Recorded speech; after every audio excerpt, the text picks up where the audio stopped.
Salve toda pura, toda santa, sempre Virgem Maria. Vamos mais um vídeo, mais uma pregação, né? Padre Paulo Ricardo disse que nem precisamos da Bíblia. Aqui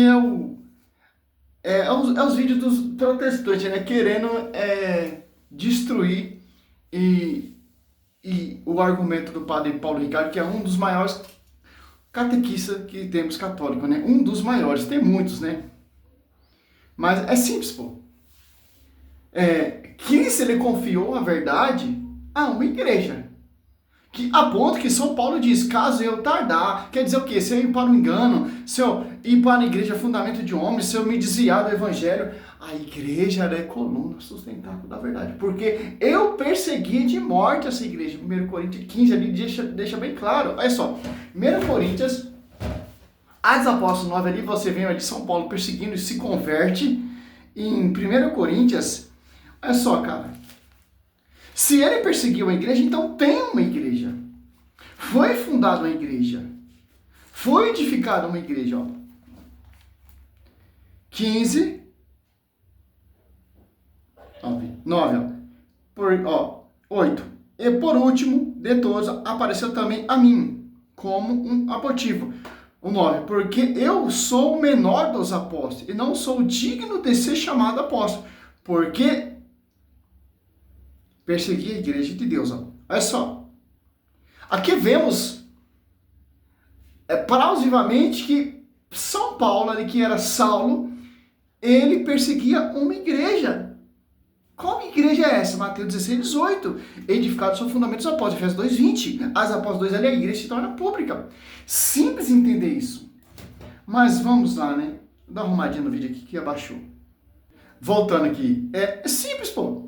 Então, vemos esses caras aqui são uns Saulos. Por quê? São os perseguidores da igreja. Porque tem uma escama ainda nos olhos deles. Porque eles não querem reconhecer a verdade. Paulo, ele recebeu essa graça por graça, porque ele perseguiu a igreja ali. E foi revelado. Saulo, por que tu me persegue?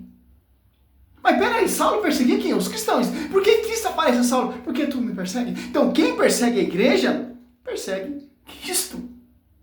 Quem denigra a igreja e os santos da igreja está denigrindo aquele que enviou. Quem enviou? Lucas 10, 16.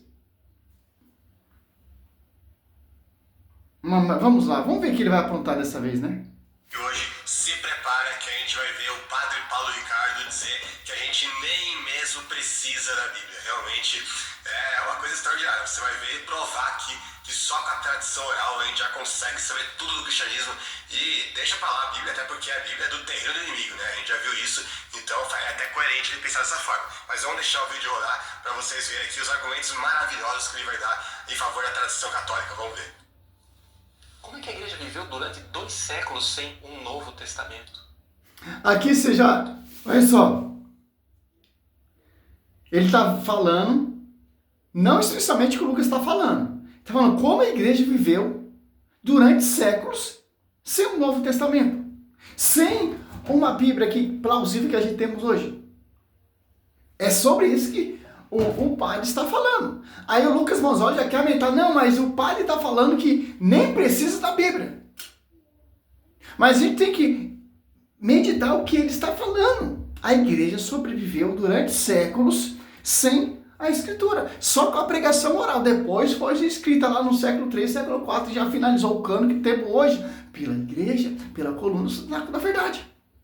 Olha só, eles pegam pedaços de falas do padre, como já mostrei em outro vídeo, e vai fazendo as suas doutrinas, vai desmistificando, vai amputando, vai prostituindo, cara. Pega o vídeo do padre Paulo Ricardo todinho, ele vai ensinando catequizamente sobre esse assunto.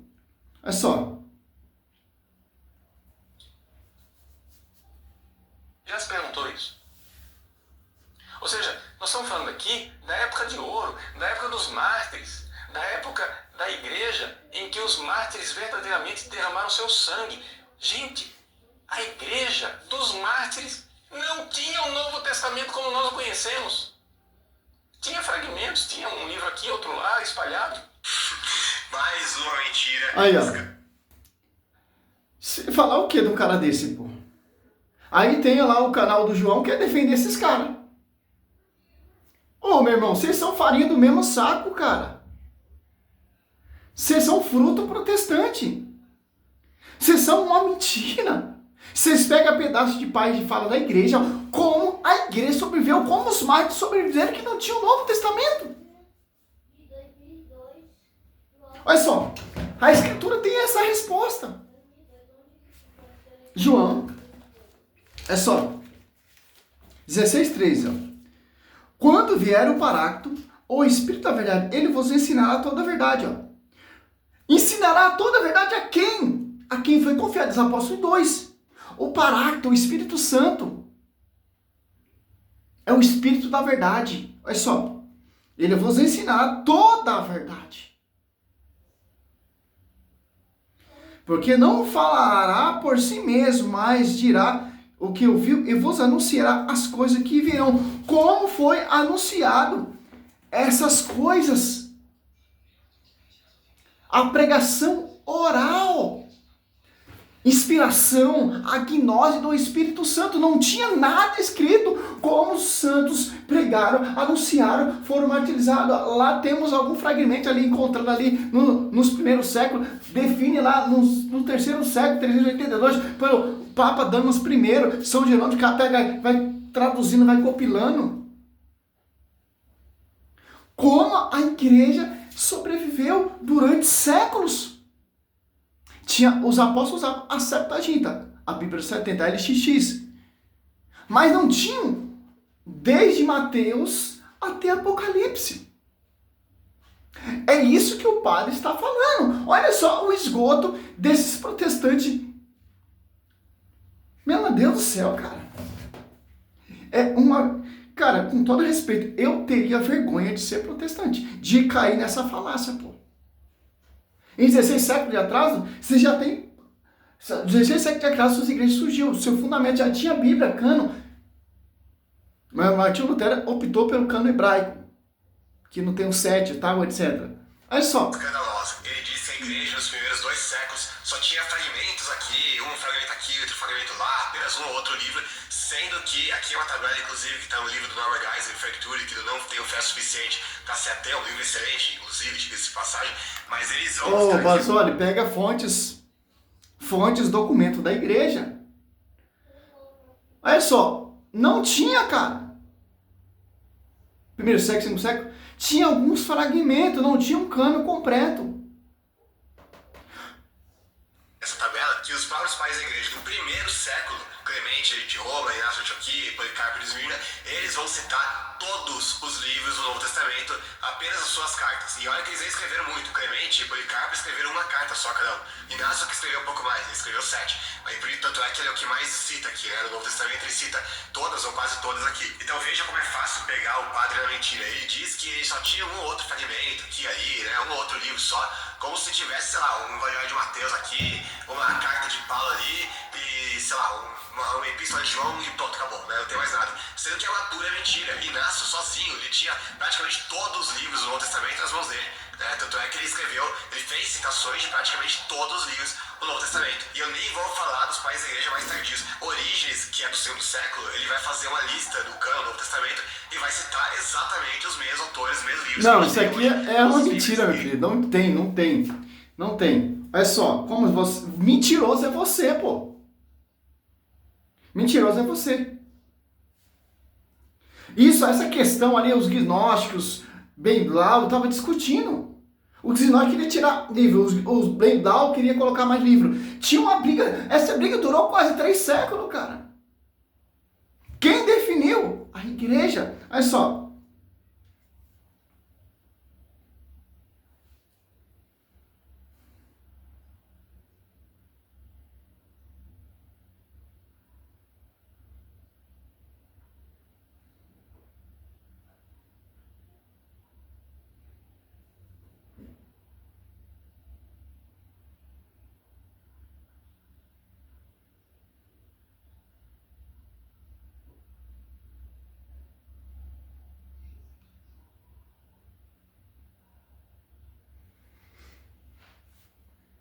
Vamos ver aqui. Não tinha. Nos primeiros séculos, a lista exata de livros e o formato não eram iguais aos que temos hoje. Fragmentos. Lá no Concílio de Roma já definiu o de Hipona, de Cartago, tal, etc. Olha só, os textos sagrados foram escritos de forma independente e circularam por comunidades diferentes. A oficialização dos 27 livros, como conhecemos hoje, acontece apenas em concílios posteriores. Olha só, pô. O cara, ele pega a história e destrói, cara. Olha só, a estruturação e o reconhecimento do Novo Testamento ocorreu da seguinte forma. Século I, a igreja primitiva utilizava principalmente o Antigo Testamento e a tradição oral. Pácatas, né, como diz o nosso amigo, né? Fábio, um abraço. Oral. As cartas dos apóstolos e os evangelhos começaram a circular de forma fragmentada, sendo lidos nas comunidades, mas ainda não existia um catálogo oficial unificado, Manzoli.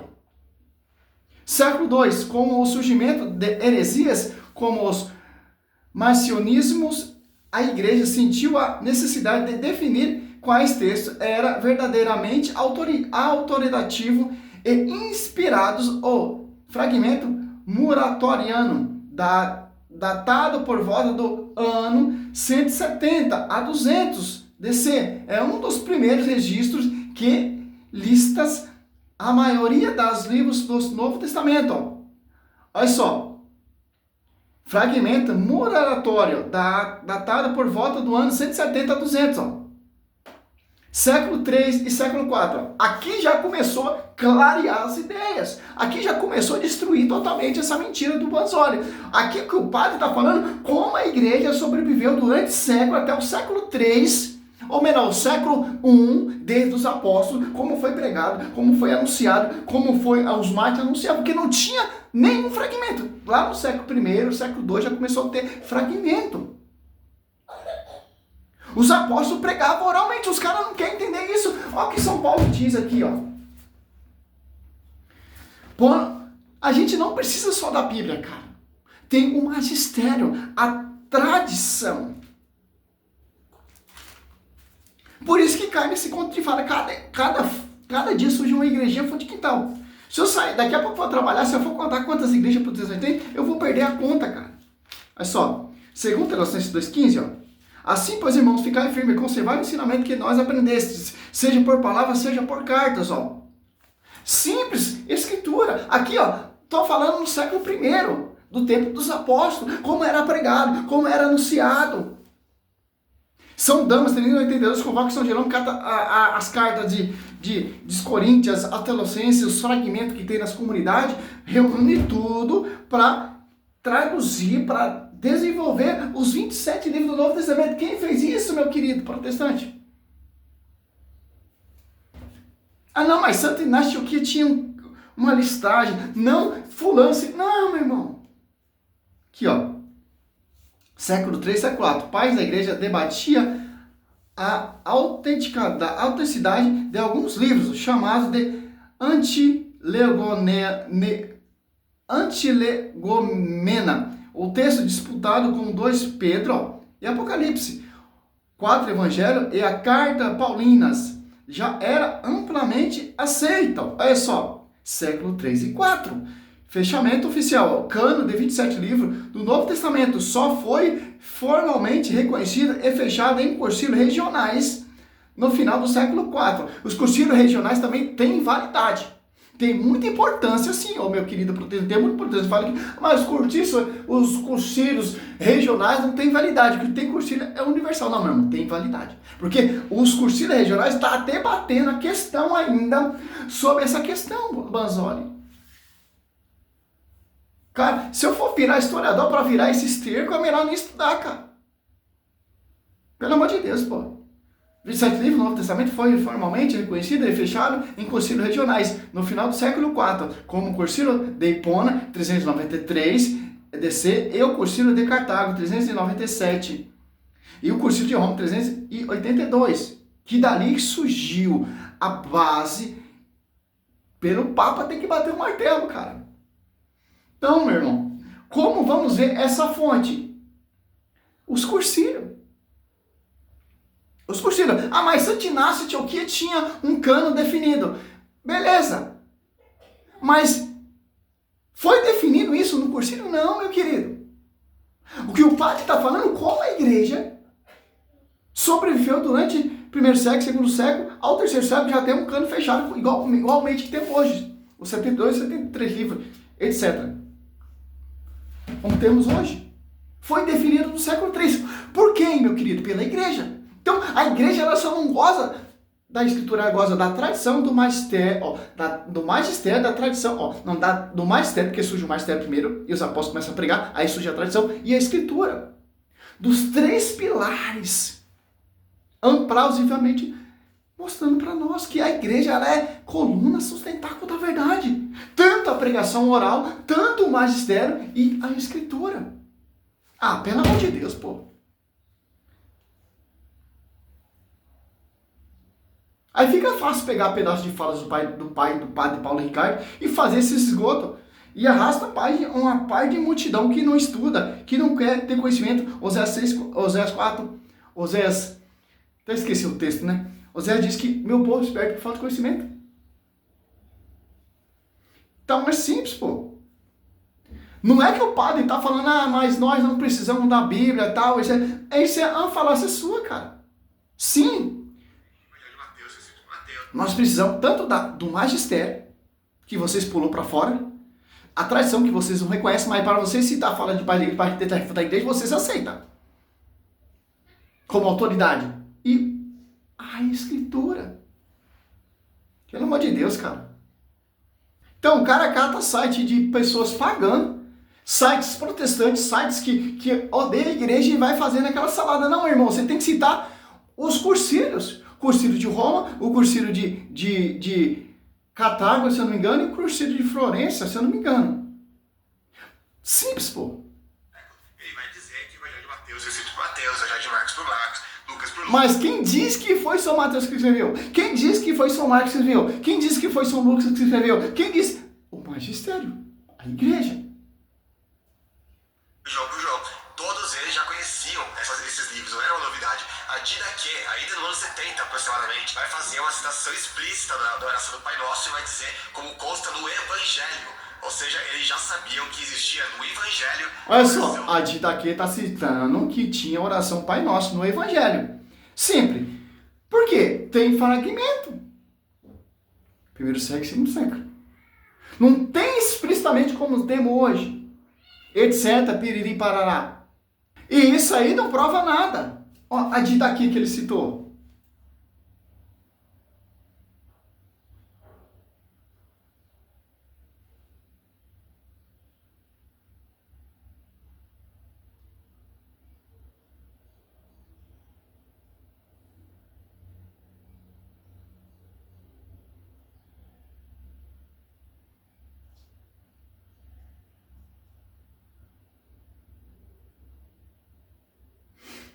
Os apóstolos usavam o Velho Testamento, a Septuaginta, como base das suas pregações. E o Novo Testamento era a pregação oral, meu querido. Como Paulo está pregando para os bereanos ali, ele está usando o quê? O Velho Testamento.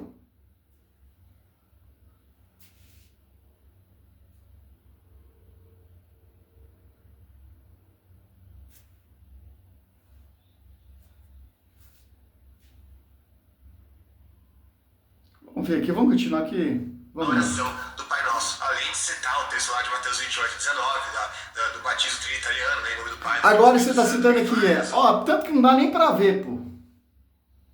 Olha só, documento do Novo Testamento citado por Clemente Inácio de Antioquia, Clemente 35 a 97 ADC, Inácio de Antioquia 35 a 107, Policarpo 69 a 155 ADC. Meu irmão, quem define isso aqui é o Cursílio. Olha só.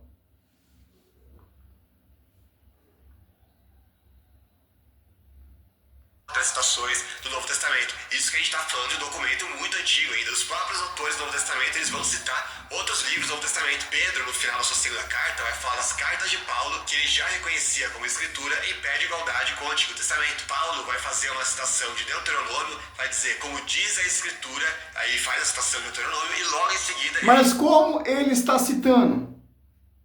Oral, meu querido. Nos primeiros e segundo séculos só tinha fragmento. Lá no terceiro século, o quarto século, já tem um cano 27 livros, de acordo com o que você está falando, que Santinás, tal, e certo pessoal está falando aí. Não, irmão. É simples entender isso. Como era pregado? Oral. Depois escrito. Olha só, não provou nada até agora. Ah, mas as cartas de São Pedro, está citando as cartas de São Paulo, mas isso não prova nada, meu querido. Quem diz que foi São Pedro que escreveu essa carta? A igreja. Oh, meu Deus do céu, cara. E logo em seguida ele diz, e também. E aí ele vai fazer uma outra citação que corresponde exatamente ao que está no Evangelho de Lucas. Ou seja, o próprio Paulo já reconhecia o Evangelho de Lucas como escritura, assim como Pedro reconhecia as cartas de Paulo como escritura. Então, desde o primeiro século, esses livros já eram de conhecimento público da igreja naquela época, eles já liam e já reconheciam como escritura. Inclusive, tem uma citação que eu usei, inclusive, no meu debate, do Policarpo aos Filipenses. Olha o que ele vai dizer aqui.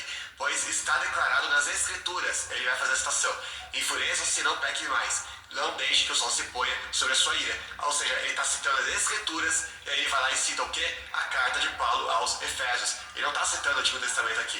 Ou seja, eles não só conheciam as cartas de Paulo e os outros livros do Novo Testamento, como os citavam como autoridade, como escritura. Então essa conversa do padre... Vou dar um pause aqui, porque eu não consigo pôr. Eu não sou historiador, não sou doutor, eu não sou inteligente, cara, mas quando eu vejo um cara falando mentira, eu não aguento, cara. É muita mentira, pô. Olha só. É simples, pô. Tinha fragmentos, como diz o padre Paulo Ricardo. Como esses santos aqui sabem? Porque eles têm a pregação oral. Depois foi escrito. Foi organizado, compilado pela igreja. Graças à igreja que você tem os 27 livros. Claro que os apóstolos usavam o Velho Testamento. A Septuaginta. Não o cano judaico. Mas é simples, pô. São Paulo vai dizer bem claro. Tanto escrita e tanto por epístola. Pregação oral depois escrita. A igreja de Atos Apóstolos que escreveu foi São Lucas ali. Quem te garante que foi São Lucas que escreveu? O Evangelho de São Mateus? Ou São Marcos? A igreja. Simples entender isso. Não, mas o cara quer fazer tirar a autoridade do magistério e a tradição. Ficar somente a escritura. Simples. Como você vai ficar com somente a escritura, estar somente na escritura, negando a fonte que vem do magistério? Pregação oral dos apóstolos. Mostrei aqui documentos que já resolveu essa questão no século ali. Nos cursilhos, século 3, 382, lá no século 4 já tinha o cano definido, igual temos hoje a lista completa. No primeiro século, no segundo século, não tinha, está tendo a briga ainda. A questão. Tinha vários apocalipses, tinha vários textos, então foi assim, a igreja ela organizou, tinha o Evangelho de Madalena, o Evangelho de Judas, tinha 1 Pedro, 2 Pedro, a igreja, tinha a igreja vai organizando, esse é inspirado, esse não é inspirado, esse é inspirado, esse não é inspirado. E os fragmentos que tinha nas comunidades, São Damas pediu todos esses fragmentos, e entregou na mão do São Jerônimo, ficou clausulado ali, compilando e organizando, para você ter a Bíblia hoje bonitinha na sua mão, hoje para você amputá-la e destruir e perseguir a igreja que foi confiada a verdade. Oh, misericórdia, cara. Dá nojo desses vídeos, desses caras, cara. Mas eu tenho que fazer esse vídeo, fazer o quê, né? Que a minha missão é essa. Aqui também já falando, ó, outro vídeo falando, ó, católicos são idólatras.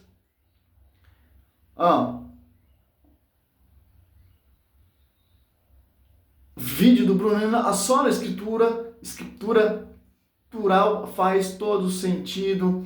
Cara, é tanto vídeo, é padre que foi excomungado. Outro vídeo aqui, não debata com um protestante na Bíblia, você vai apanhar, etc, pô. Apanha tanto que os caras vão lá debater com o padre Luiz Tony e tomam um couro e vai embora pra casa nervosinho. Olha só, cara, se o básico, um católico básico que conhece a história, que conhece a escritura, não é refutado por esses caras. Ah, mas Sérgio Roberto, por que você... Meu irmão, eu não quero entrar nesse contexto de debate. Meu irmão, a ideia tá aí. Se você quiser acreditar no meu vídeo, na minha mensagem, amém. Se quiser acreditar nesses hereges, amém. Não precisa de um debate, meu irmão. Simples, pô. A nossa missão não é debater, a nossa missão é pregar a verdade. Porque o Espírito da Verdade, João 16:13, e as apóstolas está na coluna da verdade. A quem foi confiado? A igreja. Tanto a pregação oral e tanto o por escrito. Primeiro vem a igreja. Não primeiro vem a Bíblia. Primeiro a igreja se torna pública. Depois os apóstolos saem para pregar. Salve Maria, sou missionário Sérgio Roberto.